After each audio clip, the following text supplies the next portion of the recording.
बिस्मिल्लाहिर्रहमानिर्रहीम अस्सलाम वालेकुम। देसी चस्का चैनल वेखण वालियां नूं खुश आमदीद।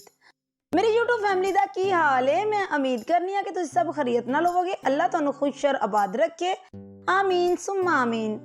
अज मैं तुहाडे वास्ते लैके आई हां चार दी देसी ते बिल्कुल खालस रेसिपी। इहदे वास्ते आपां नूं किस किस चीज़ की जरूरत है, चलो आपां चलने हां रेसिपी दी तरफ। 1 किलो लसूड़े, 1 किलो कच्चे अंब, आधा किलो सब्ज मिर्चा, आधा किलो नींबू,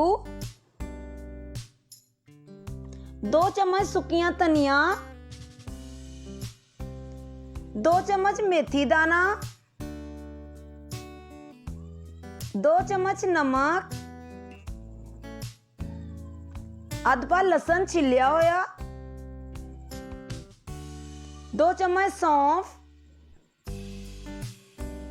2 चम्मच जीरा,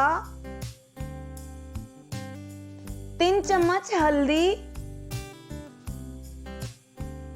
1 चम्मच सुरख मिर्च, 1 चम्मच कलवंजी।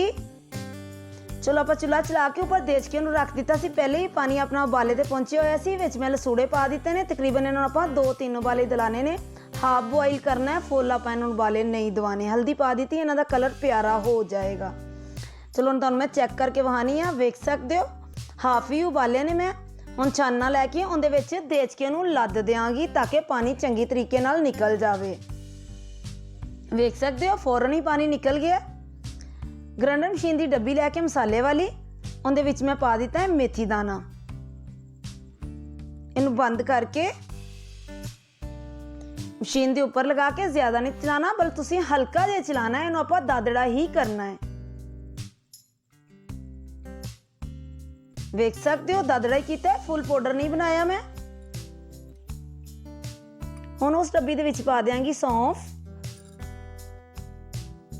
सुक्कियां धनिया। डब्बी नूं बंद करके फिर तकरीबन थोड़ा जिहा नहीं चलावांगी, ज्यादा नहीं चलाना। आपां इहनूं दादड़ा ही करना है। वेख सकते माशाल्लाह बेहतरीन अपना मसाला तैयार हो गया।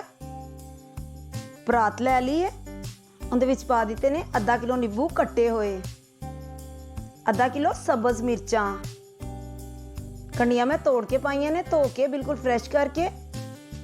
लसूड़े जिहड़े कि मैं उबाल के नुचड़न वास्ते रखे सी, वेख सकते हो बेहतरीन खुश्क हो गए ने, वो पा दिते ने। जिहड़े अंब मैं तुहानूं अगे वहाए सी, वो पा दिते ने। यह नमक मैं लैदा पा रही हूँ। पहला नमक मैं तुहानूं रेसिपी का जिहड़ा दस्सिया सी, वो 2 चम्मच लग सी, जिहड़ा कि मैं लगा दिता सी।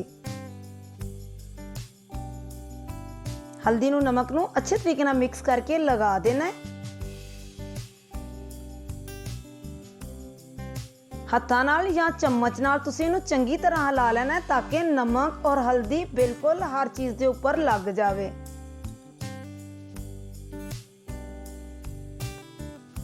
वेख सकते हो हल्दी और नमक लगा के मैं उस छानने विच डाल दिता है ताकि चंगी तरह इहदा पानी नुचड़ जाए। इहनूं आपां 8 घंटे वास्ते कम सो कम रखना। उपरों मैं ढक दिता है। हुण मैं तुहानूं 8 घंटे गुजर चुके ने। माशाल्लाह माशाल्लाह देख सकते हो बेहतरीन कलर भी हो गया। हुण मैं तुहानूं पानी वहावांगी कि उहदे चों कितना पानी निकलिया है। वेख सकते हो कम से कम 1 पाइया पानी निकल चुकिया। हुण इहदे च मैं मसाले तुहानूं ऐड करके वहावांगी। कलवंजी पा दी है, सुरख मिर्च 1 चम्मच, जीरा 2 चम्मच, जिहड़ा कि मसाला आपां 3 चीज़ां ग्राइंडर कीतियां सी, वो पा दित्तियां ने। अद्ध पा नमक, 3 चम्मच हल्दी। इन्हूं चंगी तरह आपां हिला लवांगे। वेख सकते हो पानी बिल्कुल नहीं सी ते बेहतरीन मसाला उपर वैसे ही नजर आ रहा है। एक जार लैके उहदे विच पा देंगे। तुसीं हांडी विच भी पा सकते हो, ਮਿੱਟੀ ਦੀ ਹਾਂਡੀ ਮਿਲਦੀ ਉਹਦੇ ਵਿੱਚ ਜਾਂ ਜਾਰ ਵਿੱਚ, ਇਹਦੇ 'ਚ ਬੜਾ ਖੂਬਸੂਰਤ ਲੱਗਦਾ। ਵੇਖ ਸਕਦੇ ਹੋ ਮੈਂ ਪਾ ਕੇ ਜਿਹੜਾ ਕਿ ਮਸਾਲਾ ਬਚਿਆ ਸੀ ਉਹ ਵੀ ਪਾ ਦਿੱਤਾ। 2 ਚਮਚ ਸਿਰਫ ਚੀਨੀ ਦੇ ਇਸਤੇਮਾਲ ਕਰਨੇ ਨੇ। ਇਹਦੇ ਨਾਲ ਨਾ ਤਾਂ ਚਾਰ ਗਲਦਾ ਹੈ ਨਾ ਹੀ ਉਹਦਾ ਕਲਰ ਚੇਂਜ ਹੁੰਦਾ ਹੈ, ਇਸ ਲਈ ਚੀਨੀ ਦਾ ਇਸਤੇਮਾਲ ਕਰੀਦਾ। ਟੇਸਟ ਵੀ ਬੜਾ ਹੀ ਅੱਛਾ ਆਉਂਦਾ ਹੈ। ਤੇਲ ਨੂੰ ਮੈਂ ਤਿੜਕ ਚੁੱਕੀ ਸਾਂ। ਤਿੜਕ ਕੇ ਜਦੋਂ ਮੈਂ ਨੀਚੇ ਉਤਾਰਿਆ ਉਦੋਂ ਇਹਦੇ ਵਿੱਚ ਮੈਂ ਲਸਣ ਪਾ ਦਿੱਤਾ ਸੀ। ਵੇਖ ਸਕਦੇ ਹੋ ਮਾਸ਼ਾਅੱਲਾ ਕਿੰਨਾ ਅੱਛਾ ਲੱਗ ਰਿਹਾ ਹੈ।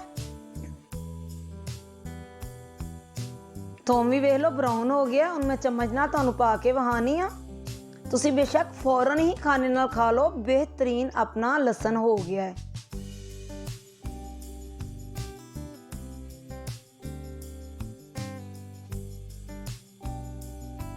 ਢੱਕਣ ਬੰਦ ਕਰਕੇ ਮੈਂ ਤੁਹਾਨੂੰ ਹਿਲਾ ਕੇ ਵਹਾਨੀ ਆ ਕਿ ਕਿੱਡਾ ਸੋਹਣਾ ਆਪਣਾ ਮਾਸ਼ਾਅੱਲਾ ਚਾਰ ਤਿਆਰ ਹੋ ਗਿਆ। ਫਿਰ ਮਿਲਾਂਗੇ ਇੱਕ ਨਈ ਵੀਡੀਓ ਦੇ ਨਾਲ। ਬਾਏ ਬਾਏ, ਅੱਲਾ ਹਾਫਿਜ਼।